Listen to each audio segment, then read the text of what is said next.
This might be the most beautiful anthology I own, and I will cherish it forever.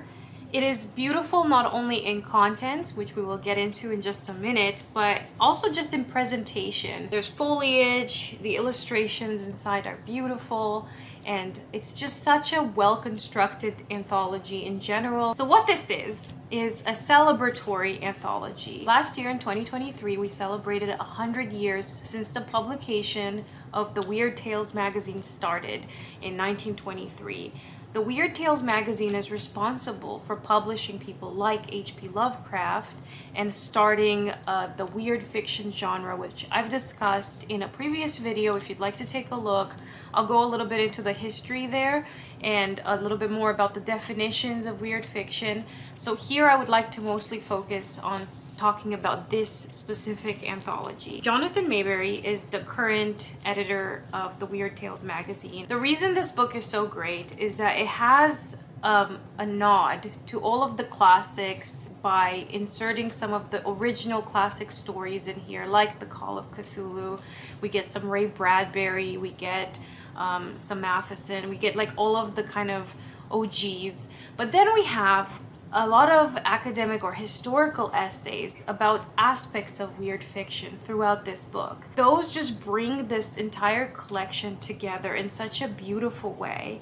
And we also have newer voices and new people who are reworking and reinventing the weird fiction genre. Like Victor Laval, we have Karen Tidbeck, we have Alison Harding, Usman T. Malik, a lot of different influences from around the world.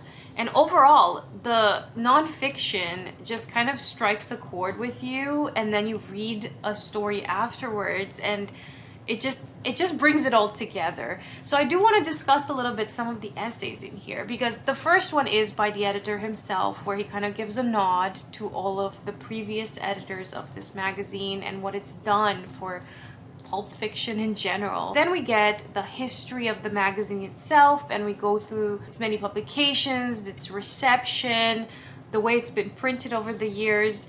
Now, when I went to my last Worldcon, which was in 2022 in Chicago, where this magazine is based, I did kind of pass by their booth and I picked up 2 vintage copies of the Weird Tales magazine. I chose these 2 specific copies because they had some printed H.P. Lovecraft in them, and I thought that'd be really cool, and some Robert E. Howard.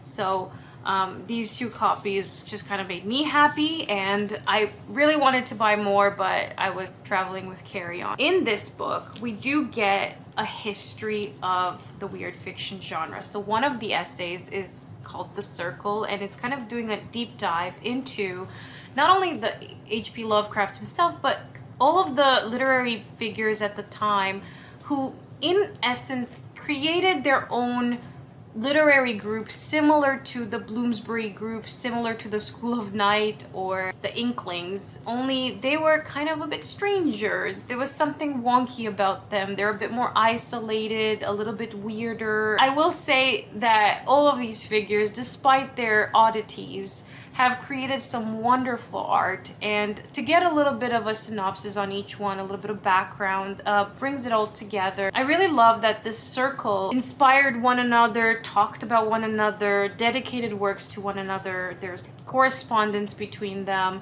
We also get an essay in here specifically about Robert E. Howard and him starting the subgenre that is sword and sorcery. And we talk a lot about Conan and the Conan series, so that was a very fascinating article. And it's really cool to see how this subgenre has progressed and grown over time. So that's really, really cool. There is an essay in here about cosmic horror and what that does and its highly atmospheric tones. And we get an entire essay on the occult detective fiction genre. Occult detective fiction, or ODF as it's called, kind of sprung from like Edgar Allan Poe and Arthur Conan Doyle, but it just has grown and morphed as it went through this weird fiction genre to the point where now we have kind of contemporaries that create such weird and bizarre stories when it comes to detective fiction. And to see that kind of progress over time in that essay was fascinating. We also talk a lot about art. So there is an essay specifically on Gustave Doré and the way he influenced and inspired H.P. Lovecraft, especially with his illustrations on Dante's Inferno and The Rime of the Ancient Mariner. Shouldn't surprise anyone that that was highly inspirational to Lovecraft. And we also talk about a woman artist who illustrated many, many covers for Weird Tales, and her name was Margaret Brundage, and I just discovered her for the first time, and I find her work fascinating. There is a book on her which is kind of difficult to find and very expensive, but one day I'm gonna take a look or find it somewhere.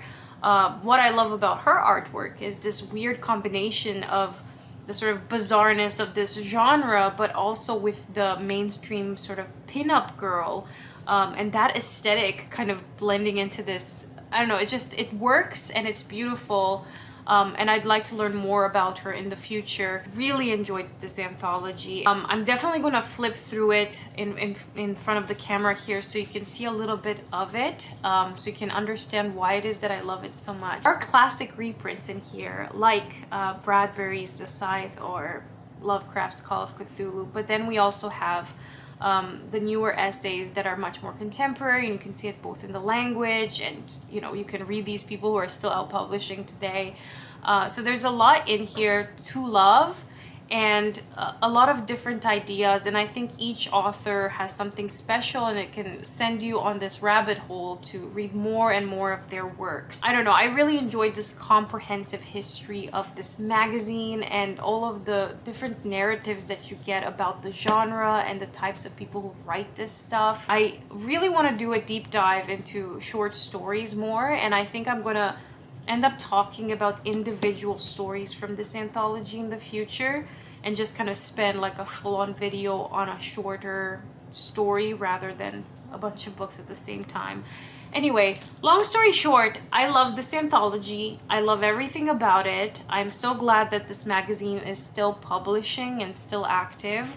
And if I haven't convinced you to at least give it a try, I think this is a good introduction to the whole genre. And the audiobook is also out, and you can enjoy that. There's some wonderful narrators on it, and it includes this entire tome.